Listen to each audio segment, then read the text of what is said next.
Amir, you're in Vegas now. Yep. When you arrived here, did your mood or mindset change at all? Once it might have dawned that it's finally here, the fight. Yeah, it always changes. You know, whenever you come to Vegas or the venue or the area you're going to be fighting in, you know, time definitely. You know, your whole mindset changes. Going around Vegas, you know, as soon as I landed here, I saw taxis, I saw buses with the Khan Canelo fight, big posters, and obviously then, you know, when I was driving to my hotel, I saw the MGM where they had a huge poster of me and Canelo. So it's massive. This fight is huge. Everyone's talking about this fight, and it just makes me gets me very excited for this. When you saw that banner that's draped from the MGM, did you get butterflies? I did, yeah. You know, I used to watch my heroes, and I used to watch all the other big names in boxing. For example, like Mayweather. You know, and they used to have their picture on the MGM, and now it's my time. So this is why I say it's a huge fight. This is, and I'm gonna grab it with both hands, man. This is just great. You know, it motivates me to go into this fight and win this fight. This is the 6th time you've boxed here. You've been in some big occasions and some great fights, especially against Medina. How much bigger is this one against Canelo? This has to be the biggest fight against Canelo. You know, Canelo's a huge name in America. You've got two big names in boxing, which is myself and Canelo. I mean, you know, you can't get. I mean, for this year, I think it has to be one of the biggest fight because everyone's talking about it. You've got a puncher versus a boxer. You've got two different styles. You've got the whole world tuning in for this fight, and like I mean, just walking the strip and asking people about the fight, you know, you'll kind of get you'll get exactly what the fight's all about, really, because everyone's talking about it, and it's going to be a massive fight. When you come nose to nose with him at the press conference and the grand arrivals, and you're literally touching each other, what goes through your mind? I always just, you know, keep it very professional, to be honest with you. I never really, you know, say anything or talk any trash. I've done all my training and everything. I mean, you know, you look into his eyes to kind of get the feel of him. I mean, just to see how he's feeling or if he's nervous or not. And I mean, you can always tell by looking at someone in the eyes, you know, how they are as a fighter, how they are as a person. So obviously, I'll be looking in his eyes for that, in that sense. But other than that, you know, I don't think we both respect each other. We've done it before numerous times before this week of the fight. So, you know, I think it'll be nice. It'll go nice and smoothly. You're not just an underdog, but the Mexican crowds could be against you. Does that concern you at all? Because when you've been here before, the crowd's pretty much been in your favour. You are, should we say, the right-hand side of the bill. He's on Mexican holiday weekend. Yeah, normally I'm the A side going into the big fights over here. Even though, you know, well, you have to say I am the B side going into this fight because Canelo's a champion. It's the Mexican big holiday, Cinco de Mayo. There's going to be a lot of Mexicans here. I mean, whenever I fought here before, I was always the A side, for example, against like Garcia or Madonna or Judah. I've always been the guy to win. I've been the favourite. But this is a little different, and this one inspires me. You know, being the underdog sometimes brings the best out of you, and I think it'll definitely bring the best out of me knowing that I am the underdog and there's someone there who people think is going to walk right through me, so I'm not going to let that happen. Whatever happens during the rest of your career, will anything top this if you beat Canelo? Because it would be one of British boxing's greatest ever wins, maybe the best win on the road since Lloyd Honeyghan beat Curry. Yeah, I mean, it can happen, and you know, it's happened in the past where there's big fights that have happened, big upsets have happened, and I think, you know, by beating Canelo, it could be one of the biggest upsets ever, and it could be one of the best British wins ever.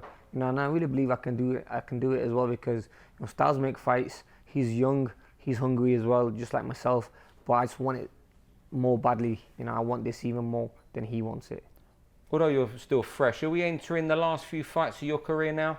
I mean, I'm still young. You know, I'm still young. I'm only 29 years old, and up to now my career's gone great. You know, topping the bill in Vegas numerous times. Now having my face on the MGM hotel, fighting in the new stadium as well this time.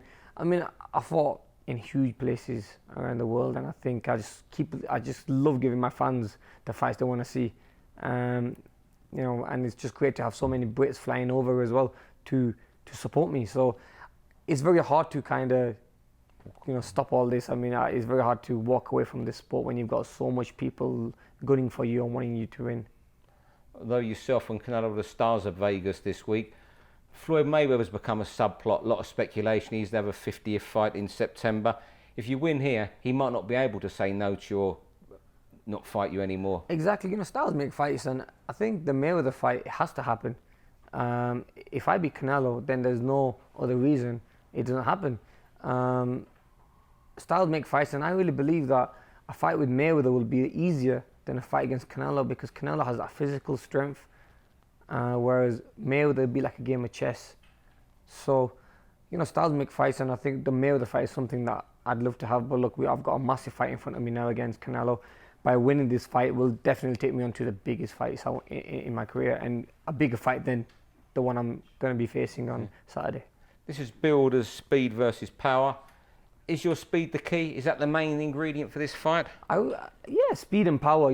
I do think by moving up to 155, I'm going to carry a lot of muscle and a lot of strength and keep all of that strength. The power's there. All the sparring partners I've been sparring with did feel the shots and do say to me, look, Amir, you're very strong and believe in your power, but it's up to, the key for me is speed. I'm going to stick to the speed. That's what's going to win me the fight, but I know that I can hurt Canelo once I hit him with a good, clean shot. So we're just going to stay focused and do, as Virgil says in the corner, stick to the game plan. And if I do hurt him, I'll try to go for the finish, but otherwise it's going to be a good boxing fight for me. Do you think at all about, I know it's only 8 pounds you put on, would it be harder carrying the 8 pounds through the fight later on with your feet? I don't think it will, no, because normally, I walk around at this weight. So I'm more used to being at this weight than normally when I'm dropping into 147. Sometimes I feel a little bit weaker at 147. So this could be an ideal weight for me. So it's just, obviously I've never fought at this weight. It's going to be something new to me, just to see how I feel. But I really think it'll be perfect for me, because in sparring and normally when I go into the ring in previous fights, I'm always, around about this weight. So I'll be going into a weight where I'm naturally happy at. Also with this fight, is it great how yourself and Virgil's partnership has come to fruition? Because there was a lot of criticism of it, particularly after the Diaz fight in Britain. Yeah. So is it almost like you win this fight, it's almost two fingers up to those who say it would never work between you? Yeah, I think already people can, take that back, because obviously the first fight we had was the Diaz fight, didn't go. Things take time, and it takes time for you to kind of get used to your training and everything. But this time, after so many fights since then, I've had some great performances. Probably one of my best performances was against Devin Alexander, and also one before that was against Collazo. Virgil was my trainer there, so I have to say that we are getting to know each other better, and also we're getting that bond, and we're getting him to kind of being the best at me. So I think it's working, but this has to be, I have to be on my A game to win this fight, and I have to be at my best. And to win this fight definitely will show that Virgil and myself, work together very well.